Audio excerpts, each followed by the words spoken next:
Muy buenos días. Estamos ya en la unidad 4, la unidad final de esta materia. Espero que hayan tenido éxitos con todas las evaluaciones de los anteriores módulos. Esta unidad nos vamos a centrar en los métodos de evaluación del control interno. Vamos a revisar los análisis de riesgos vistos desde el punto de vista del administrador, desde el punto de vista del auditor. Lo que contienen estos puntos de vista son los riesgos inherentes, los riesgos de control, el riesgo de detección de anomalías, riesgos de auditoría, que son las narrativas, los flujogramas y los cuestionarios cuando se elabora un informe de evaluación de control interno, cómo se realiza, cómo deben realizar parámetros para elaborar una matriz de control interno a través de una lista de verificación y un mapeo de riesgos de lo que ustedes hayan identificado en cada uno de los entornos en los que se está trabajando.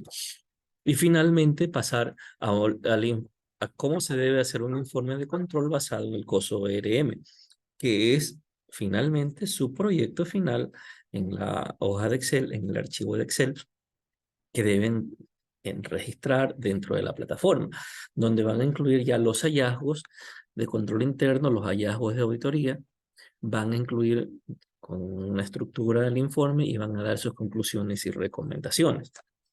Bien, entremos entonces en materia.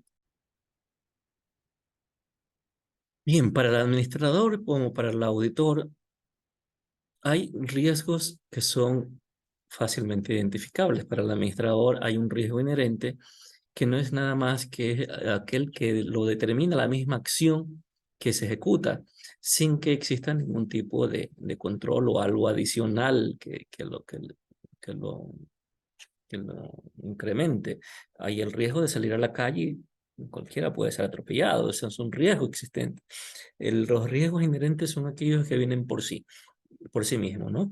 Y la fórmula que determina la existencia de este riesgo inherente la vamos a establecer de una escala donde ustedes van a elaborar para su trabajo una escala de 1 a 5, por un lado las probabilidades y por otro lado los impactos. Y establecen qué tanto riesgo, por ejemplo, tengo un negocio de panadería, qué tanto riesgo tengo de que mi proveedor no me, no me dé la materia prima diariamente. ¿Qué probabilidad tiene? Ustedes dicen del 1 al 5, la más alta 5, la más baja 1. Dicen, no, es un proveedor confiable, lo puedo manejar. Aparte, tengo otro proveedor que me puede dar la misma materia prima, es decir, tengo un riesgo mínimo, una probabilidad de 1. ¿Qué impacto puede tener si ambos me fallan? Altísimo. Entonces, allí sí determino con esa multiplicación si mi unión de las dos variables va a estar por encima o por debajo en esta matriz.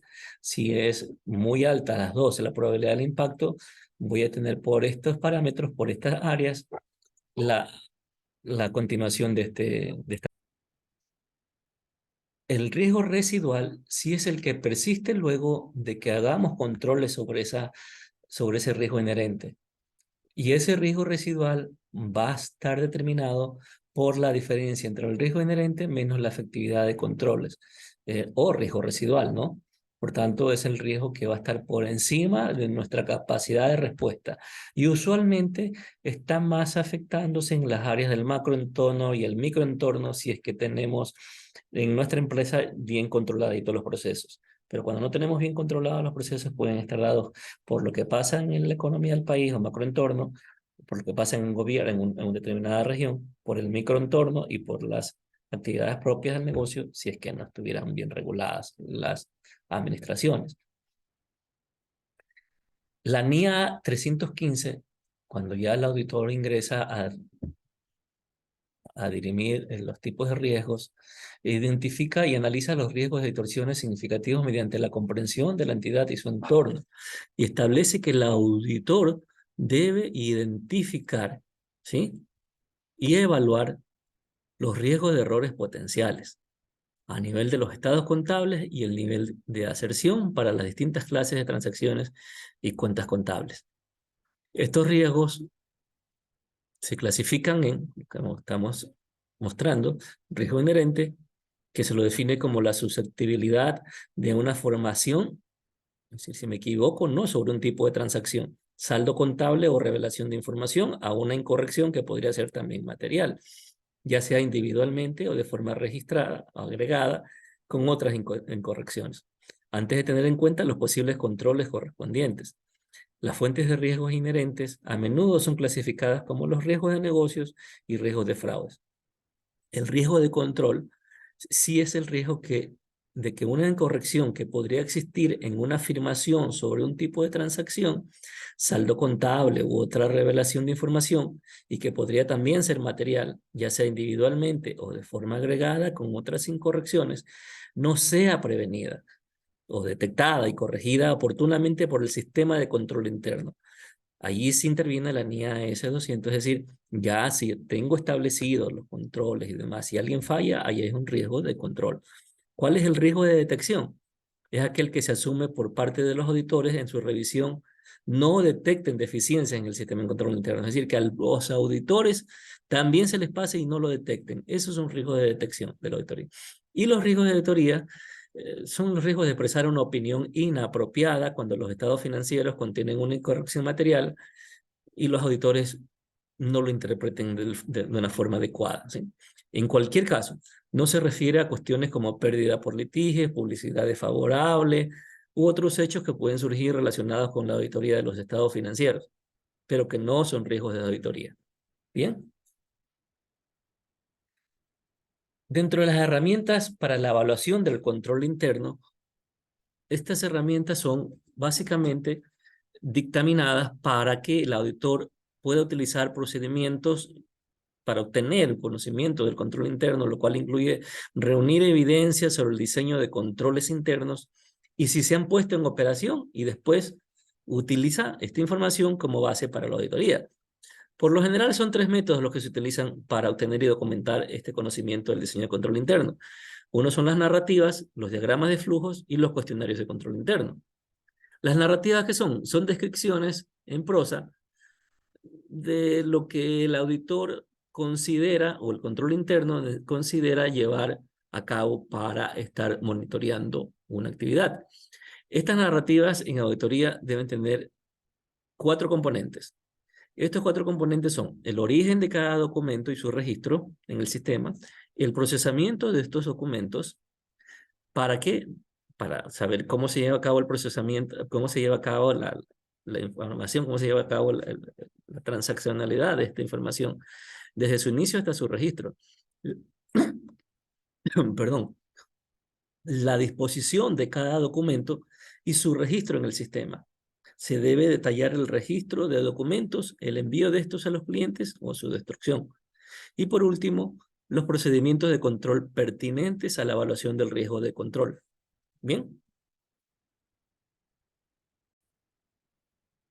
Los flujogramas me ayudan a determinar de alguna forma esquemática cómo funciona, cómo está estructurada una empresa y sus procesos. Estos deben incluir las características que habíamos determinado anteriormente. Estos diagramas presentan varias ventajas frente a las narrativas. En primer lugar, los diagramas son ideales para representar la naturaleza dinámica del sistema de control interno. Y en segundo, son más fáciles de actualizar que las narrativas. También se utilizan los cuestionarios en control interno para poder identificar de una manera directa cuáles son los requerimientos que se necesitan para poder identificar estas falencias directamente entre el auditor y el auditado. Estos cuestionarios son muy útiles para entender el diseño de control interno del cliente, pues ofrecen listas de verificaciones útiles que permiten al auditor recordar cuántos tipos diferentes de controles internos deben existir. Las características fundamentales las describimos a continuación. Son cuatro. El cuestionario tiene que redactarse de acuerdo al nivel de formación de personas, no a todos se les puede dirigir de la misma forma. Las preguntas deben redactarse con claridad y deben ser lo más posibles cerradas. Deben evitarse los términos subjetivos y, si es posible, las preguntas que sean concisas y precisas. Deben estar encaminadas a cumplir un objetivo que es el de la evaluación del control interno, y no deben eliminar una entrevista, sino complementarla con los datos que se vayan a proporcionar. ¿Qué es una lista de verificación? Una lista de verificación, ahora sí, ya entramos a ser parte de los componentes de una matriz de control interno. La lista de verificación, o checklist, como se llama en inglés, es una herramienta que se utiliza en diversos ámbitos de la gestión de las organizaciones para extraer una serie de propiedades de aquello que se somete a estudio. Los listados de control, los listados de chequeo, hojas de verificación, siendo formatos generados para realizar actividades repetitivas, controlar el cumplimiento de un listado de requisitos o recolectar datos ordenadamente y de manera sistemática.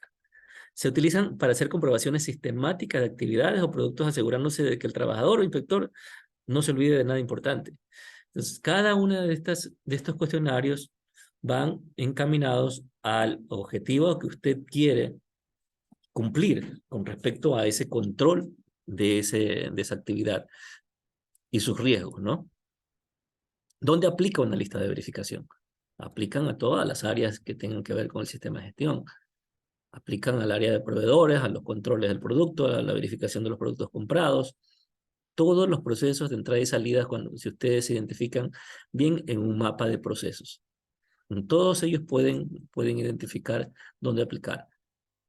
¿Cómo hacer la lista? Bueno, esa lista de verificación usted tiene que determinar el área que quiere evaluar, diseñar el formato, diseñar todas las partes del checklist que estén claramente descritas, tomar nota de la información en el formato de la verificación, lo cual puede variar de horas a semanas. Además, deben ser periodos realistas y que de verdad aporten información. Y finalmente, registrarla en una base de datos para su tratamiento estadístico, ¿sí?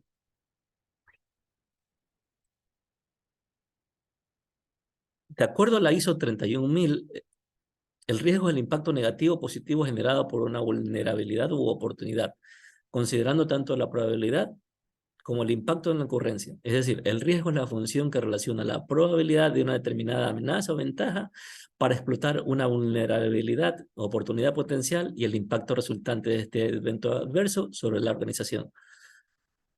De estos reconocimientos de riesgo surgen la lista de verificaciones de riesgo.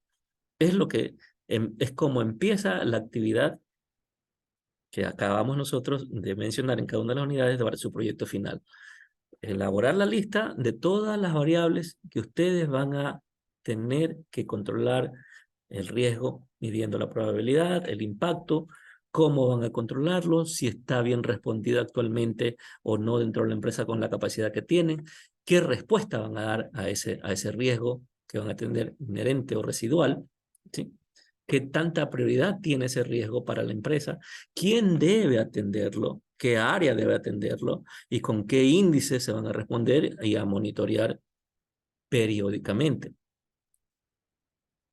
Y es aquí donde el mapa de control, la matriz de control interno, en estas matrices y mapas de riesgo, es lo que acabamos de hablar. En el mapa de riesgos nos van a ayudar a utilizar y predecir y anticipar los riesgos que podemos correr para poder evitarlos y poder mejorar nuestra posición de rentabilidad. Para esto vamos a tener que utilizar los pasos básicos, que son la identificación del riesgo, el análisis del riesgo y la valoración del mismo.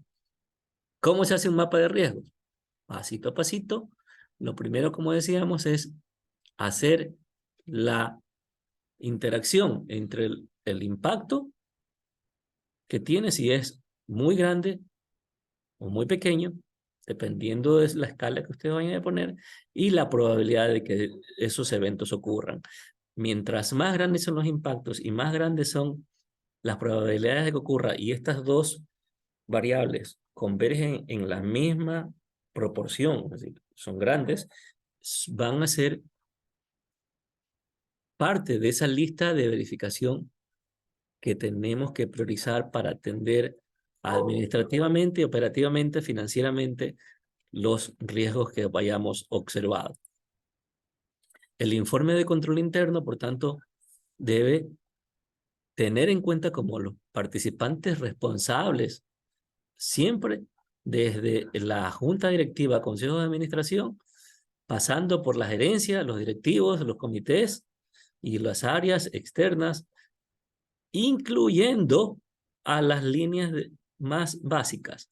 Cada una de las áreas donde están los directivos son los responsables de poder identificar en sus áreas con la congregación de esos niveles, distintos niveles, de la identificación adecuada de una lista de verificación o riesgos que correspondan actuar. Cuando ya establecemos todos estos riesgos, vamos a establecer hallazgos de control interno. Los hallazgos de control interno, a diferencia de los de auditoría, son aquellos que vienen dados por el descubrimiento de declaraciones, sucesos o riesgos por parte de la estructura interna de la empresa, ¿sí? Son riesgos que pueden ser manejados por el mismo organigrama interno de la empresa. Si ustedes necesitan más información o ampliarla, pueden entrar a este link de YouTube, donde pueden ampliar mucho más esta tarea, ¿no? Los hallazgos de auditoría, como decíamos, sí que son aquellos que durante el proceso de revisión de las muestras, por eso es una auditoría externa, y con la aplicación de las técnicas analíticas, pueden determinar las desviaciones respecto a la lista de verificaciones fijada. Estas desviaciones se constituyen en hallazgos que luego deben registrarse conforme a un formato que se determine. Si ustedes se dan cuenta, se selecciona una muestra, se determina el universo, se aplican técnicas de recolección, se las evalúan, se hacen procedimientos analíticos, se determinan las desviaciones y se determinan los hallazgos de auditoría. Esos hallazgos de auditoría pueden ser de dos maneras, de conformidad o no conformidad. Los hallazgos de conformidad pueden ser los de observaciones simples, donde haya que, sobre lo que ya está hecho, escrito, alguien hizo alguna mala actuación, pero no tienen mucha importancia respecto, más son de forma que de fondo. Y los hallazgos de oportunidad de mejora, que son aquellos que tienen que ver con el mejoramiento continuo, donde hay un descubrimiento de una actividad que puede mejorar en tiempos o en rentabilidad. Aquellos hallazgos de no conformidad son los que ya empezamos a determinar como graves porque se refieren al incumplimiento específico de las normas o requisitos que hay dentro de los procedimientos de una empresa. Y por eso es de gran importancia poderlos registrar y poderlos tratar. ¿Cuáles son las partes de estos hallazgos de no conformidad? Tienen que ver con la condición, tienen que ver con el criterio que se vayan a utilizar y tienen que ver con la causa y efecto de los mismos para poderlos ir manejando.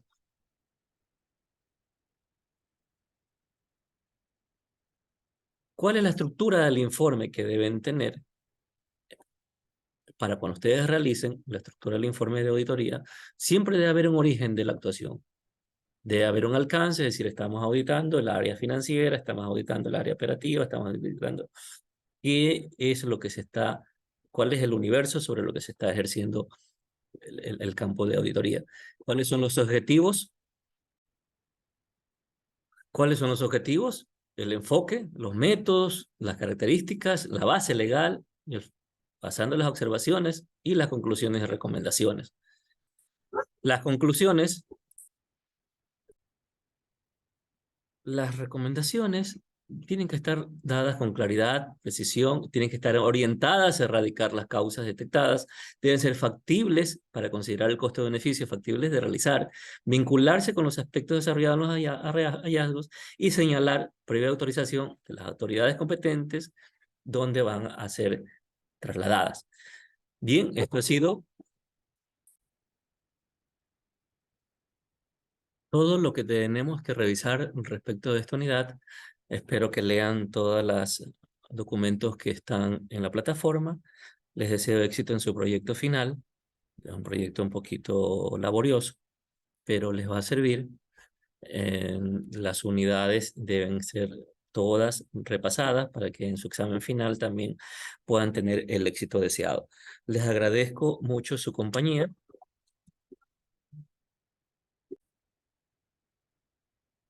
Que tengan éxitos. Bueno, muchas gracias. Hasta siempre.